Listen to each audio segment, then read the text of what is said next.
মোৰ গিৰিয়েক নাই, বাইক এক্সিডেন্ট হৈ পেলাই ঢুকালে। মোৰ ল'ৰা ছোৱালী আছে 3জনী, 2টা ল'ৰা 1টা ছোৱালী। সিহঁতক স্কুল পঢ়াব লাগে, খুৱাব লাগে। মানে আমাৰতো নিজৰো চলিব লাগে, সিহঁতক খুৱাই বোৱাইতো আমাৰ ৰাখিব লাগিব না। এগৰাকী মহিলাৰ কঠোৰ জীৱন সংগ্ৰাম।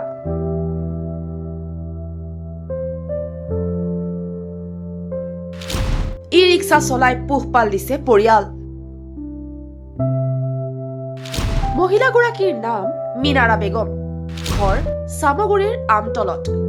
আজিৰ পৰা প্ৰায় 4 বছৰ পূৰ্বে এক শোকাবহ পথ দুৰ্ঘটনাত মৃত্যুক সাৱটি ল'বলগীয়া হৈছিল মহিলাগৰাকীৰ স্বামীয়ে। তেতিয়াৰে পৰা বহু ঘাত প্ৰতিঘাতৰ মাজেৰে জীৱন সংগ্ৰাম কৰি আহিছে মহিলাগৰাকীয়ে। আজিৰ পৰা প্ৰায় 1 বছৰ পূৰ্বে নিজৰ পৰিয়ালটোক পোহপাল দিবৰ বাবে আনৰ ওপৰত ভৰসা নকৰি ই ৰিক্সাখনকে সাৰথি কৰি উপাৰ্জনৰ পথ বাছি লৈছে মহিলাগৰাকীয়ে।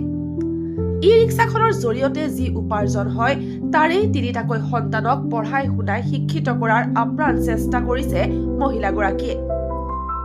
চৰকাৰী আঁচনি অনুদানৰ প্ৰতি আশা নকৰি নিজৰ কষ্টোপাৰ্জিত ধনেৰে জীৱন সংগ্ৰামৰ কঠোৰ যাত্ৰাত আগবাঢ়ি গৈ মিনাৰা বেগমে দেখুৱাইছে স্বাৱলম্বিতাৰ উৎকৃষ্ট নিদৰ্শন।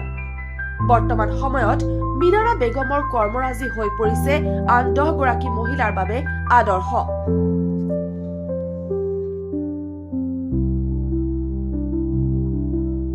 মোৰ নাম মিনাৰা বেগম। জানুৱাৰী আহিলে 1 বছৰ হৈ যাব।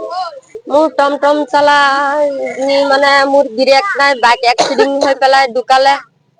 মোৰ ল'ৰা ছোৱালী আছে 3জনী, 2টা ল'ৰা 1টা ছোৱালী। সিহঁতক স্কুল পঢ়াব লাগে, খুৱাব লাগে। মানে আমাৰতো নিজৰো চলিব লাগে, সিহঁতক খুৱাই বোৱাইতো আমাৰ ৰাখিব লাগিব না। সৰু সৰু ল'ৰা ছোৱালী 4 বছৰ হ'ল। আগতে লাজ লাগিছে, লাজ লাগিলে মোৰতো উপায় নাই, কৰিবই লাগিব। মানে মানুহতে খাবৰ কাৰণে বহুত কিছু কৰে না। আমি মানে এতিয়া উপায় নাইকিয়া ল'ৰা ছোৱালীৰ কাৰণে চলাব লাগিব। আমি এটা স্কুল পঢ়া ছোৱালী হৈ পেলাইতো বেলেগৰ ঘৰত কাম কৰিব নোৱাৰি। আজিকালি মানুহতো জানেই নহয় কেনেকুৱা। মোৰ ঘৰ চামগুৰি আমতল হয়, ফাইনেন্সত কিনি আনিছো।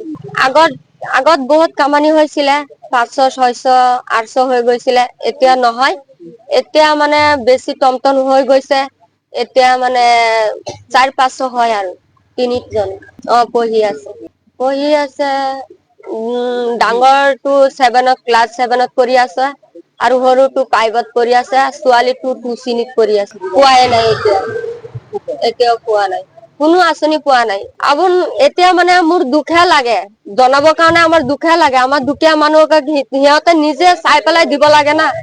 এতিয়া লোকৰ গোটেই মানুহে, আমাৰ গাঁৱৰ মানুহে, আমাৰ দেশৰ মানুহে চবেই জানে মোৰ এনেকুৱা অৱস্থা।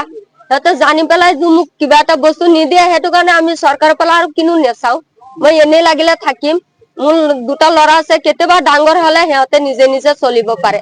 আমি চিন্তা কৰি এনেকুৱা বিজয় থাকি পেলাই কেতিয়াবাতো মৰি যাম না। আমি চৰকাৰৰ ফালে এতিয়া আৰু মই কিনো বস্তু নেচাও, কিয় নেচাও এইটো মইহে জানো। মই ইমান কষ্ট কৰি পেলাই থাকি আছো, সিহঁততো নিজে নিজে নেচাই।